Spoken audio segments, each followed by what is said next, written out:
लीन माणसाला भगवंत लवकर साधेल. नामस्मरण करायचे ते अभिमान टाकून करत जावे. परमेश्वराला अनन्य शरण जाऊनच त्याचं नाम घेत जावं. पुष्कळ वेळा आपण साधन करू लागलो म्हणजे आपल्याला अभिमान चढू लागतो आणि त्यामुळे साधन व्यर्थ होतं. संताकडे जाताना आपण मनामध्ये काही एक बरोबर घेऊन जाऊ नये, किंवा काही नेलंच तर भगवंताचं प्रेम न्यावं. आपण प्रपंचाचे प्रेम आणि अभिमान बरोबर घेऊन जातो आणि मग एकावर एक लिहिलेले जसं वाचता येत नाही तशी अवस्था होते.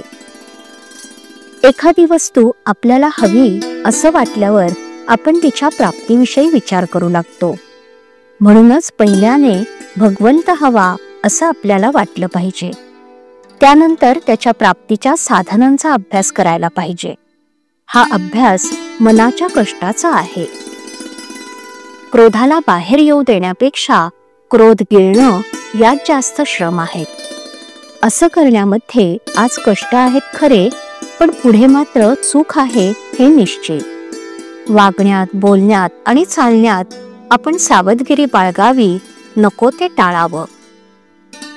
अनन्यतेला पैसा लागत नाही, विद्या लागत नाही, त्याला फक्त आपली अभिमानी वृत्ती बाजूला ठेवावी लागते. भगवंताचं होण्यासाठी अंगी लीनता आलीच पाहिजे. लीन माणसाला भगवंत लवकर साधेल.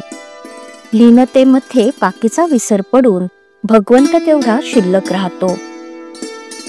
जो वृत्तीने लहान आहे त्याला भगवंत लवकर वश होतो.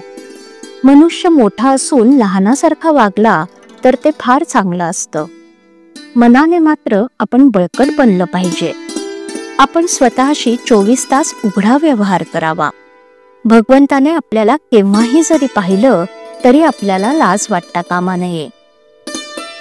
आपलं वागणं असं असावं की भगवंताची आस मनामध्ये वाढत जाऊन तिचं पर्यवसान ध्यासामध्ये व्हावं. रात्रीचे स्वप्न पडावेसे वाटते ते दिवसभर करावे. यासाठी आपली वृत्ती नामामध्ये गुंतवून ठेवावी. असावे सर्वात पण नसावे कोणाचे, अशा वृत्तीने जो राहील त्याला लवकर परमार्थ साधेल. देहाच्या उपचारांना जो भुलतो तो भगवंताला अगदी विसरलेला असतो.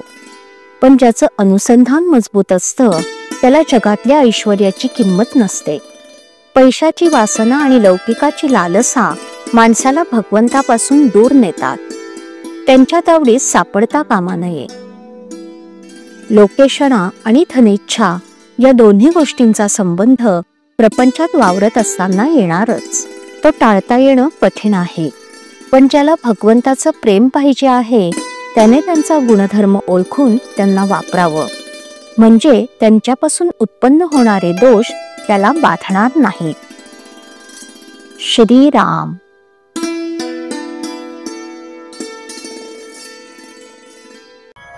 श्रीराम जय राम जय जय राम.